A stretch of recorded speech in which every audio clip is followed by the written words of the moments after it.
Cristiano Ronaldo വെറും ഒരു box player മാത്രമാണ്, അല്ലെങ്കിൽ ഒരു പെനാൾഡോ എന്നൊക്കെ വിശേഷിപ്പിക്കുന്നവരെ 2014 ശേഷം മാത്രം ഫുട്ബോൾ കളി കണ്ടു തുടങ്ങിയ പാൽക്കുപ്പികൾ എന്ന് വേണമെങ്കിൽ വിശേഷിപ്പിക്കേണ്ടി വരും.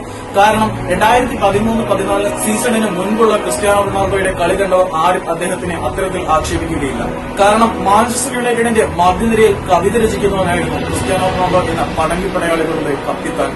തന്റെ അപാരമായ ട്രിബിളിംഗ് വൈഭവം കൊണ്ട് തന്റെ എതിരാളികളെ പോലും കാഴ്ചക്കാരാക്കി നിർത്തി പന്തുകൊണ്ട് കളിക്കളത്തിൽ ഇന്ദ്രജാലം കാണിക്കുവാൻ കഴിയുന്നവനായിരുന്നു അന്നത്തെ ക്രിസ്ത്യാനോ റൊണാൾഡോ.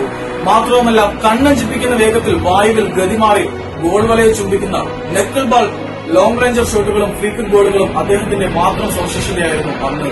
എന്നാൽ 2013-14 ശേഷം ക്രിസ്ത്യാനോ റൊണാൾഡോയിൽ നിന്നും അത്തരത്തിൽ ഒരു മാന്ത്രിക പ്രകടനം തന്റെ ആരാധകർക്ക് നൽകുവാൻ ക്രിസ്ത്യാനോ റൊണാൾഡോയ്ക്ക് കഴിഞ്ഞിട്ടില്ല. അതിന്റെ കാരണം എന്തെന്ന് ഇന്ന് കടുത്ത ക്രിസ്ത്യാനോ റൊണാൾഡോ ആരാധകർക്ക് പോലും അജ്ഞാതമാണ്. 2013-14 ശേഷം അദ്ദേഹം ഒരിക്കലും ചികിത്സിച്ച് ഭേദമാക്കുവാൻ കഴിയാത്ത ഒരു പരിക്കിന്റെ പിടിയിലാണ്. ടെൻഡിനോസിസ് എന്ന രോഗാവസ്ഥയിൽ കൂടിയാണ് അദ്ദേഹം കടന്നുപോകുന്നത്.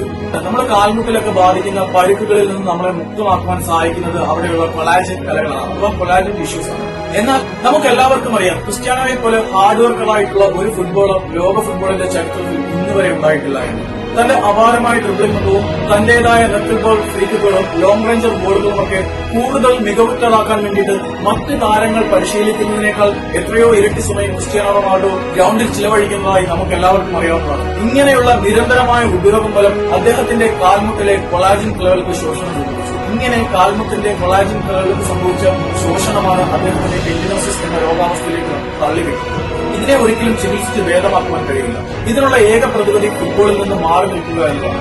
എത്രത്തോളം കാലം ക്രിസ്ത്യാനോ ഫുട്ബോൾ കളിക്കുന്നോ അത്രത്തോളം കാലം ഈ രോഗാവസ്ഥ അദ്ദേഹത്തിനെ വേട്ടയാടിക്കൊണ്ടിരിക്കും. എന്നാൽ അതിനുള്ള പ്രതിവിധിയായി ഡോക്ടർമാർ നിർദ്ദേശിച്ചത് കുറഞ്ഞത് 1 വർഷമെങ്കിലും ഫുട്ബോളിൽ നിന്ന് മാറി നിൽക്കുക എന്നതാണ്. നമുക്ക് എല്ലാവർക്കും അറിയാം, 2016 യൂറോ കപ്പിന്റെ ഫൈനലിൽ ക്രിസ്ത്യാനോ റൊണാൾഡോയുടെ കാൽമുട്ടിന് പരിക്കേറ്റ് അദ്ദേഹം നേരെ നിൽക്കുവാൻ പോലും വയ്യാത്ത അവസ്ഥയിൽ പോലും തന്റെ ടീമിന് വേണ്ടി കളിക്കുവാൻ അദ്ദേഹം വെമ്പൽ കൊള്ളുകയായിരുന്നു. അങ്ങനെ ഒരു ക്രിസ്ത്യാനോ റൊണാൾഡോയ്ക്ക് ഒരിക്കലും തന്റെ ടീമിനെ ഉപേക്ഷിച്ച് അല്ലെങ്കിൽ ഫുട്ബോളിനെ ഉപേക്ഷിച്ച് 1 വർഷമൊക്കെ മാറി നിൽക്കുവാൻ കഴിയില്ല എന്നത് എല്ലാവർക്കും അറിയാവുന്നതാണ്.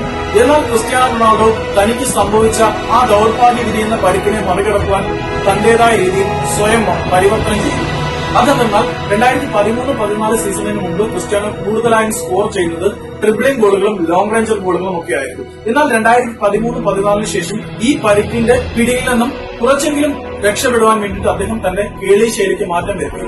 അന്ന് വരെ മിഡ്ഫീൽഡിൽ കാണിച്ചിരുന്ന മാന്ത്രികത ക്രിസ്ത്യാനോ റൊണാൾഡോ ഇല്ലാതെ ഇറക്കി. പകരം സ്കോറിംഗിലേക്ക് കൂടുതൽ ശ്രദ്ധ കേന്ദ്രീകരിച്ചു. നിങ്ങൾക്ക് ക്രിസ്ത്യാനോ റൊണാൾഡോയുടെ 2013-14 സീസണിന് മുമ്പും ശേഷവുമുള്ള ഗോൾ സ്റ്റാറ്റസ് എടുത്തു നോക്കിയത് മനസ്സിലാവും.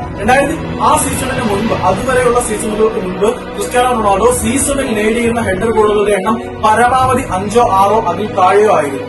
എന്നാൽ അതിനുശേഷം ഓരോ സീസണിലും ക്രിസ്ത്യാനോ റൊണാൾഡോ 15-ലധികം ഹെഡർ ഗോളുകൾ കൺവേർട്ട് ചെയ്യാൻ തുടങ്ങി. അതായത് 3 ഇരട്ടിയിലധികം ഹെഡർ ഗോളുകളുടെ വർധനവ് അദ്ദേഹത്തിന് ഉണ്ടാക്കുവാൻ സാധിച്ചു. തന്റെ കാൽമുട്ടിന് സംഭവിച്ച ബലഹീനതയെ അദ്ദേഹം തന്റെ തല ഉപയോഗിച്ച് മറികടന്നു. അവിടെയാണ് ക്രിസ്ത്യാനോ എന്ന ഫുട്ബോളറുടെ മികവ് നമ്മൾ കാണേണ്ടത്. തനിക്ക് സംഭവിച്ച ഒരിക്കലും ചികിത്സിച്ച് ഭേദമാക്കാൻ കഴിയാത്ത പരിക്കിന്റെ പേരിൽ അദ്ദേഹം ഫുട്ബോളിൽ നിന്ന് ഒളിച്ചോടുകയല്ല ചെയ്യുന്നത്.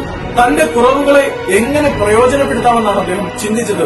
അതിനുശേഷം ക്രിസ്ത്യാനോ റൊണാൾഡോ ലോക ഫുട്ബോളിലെ എക്കാലത്തെയും മികച്ച ഒരു ക്ലിനിക്കൽ ഫിനിഷറായി മാറി.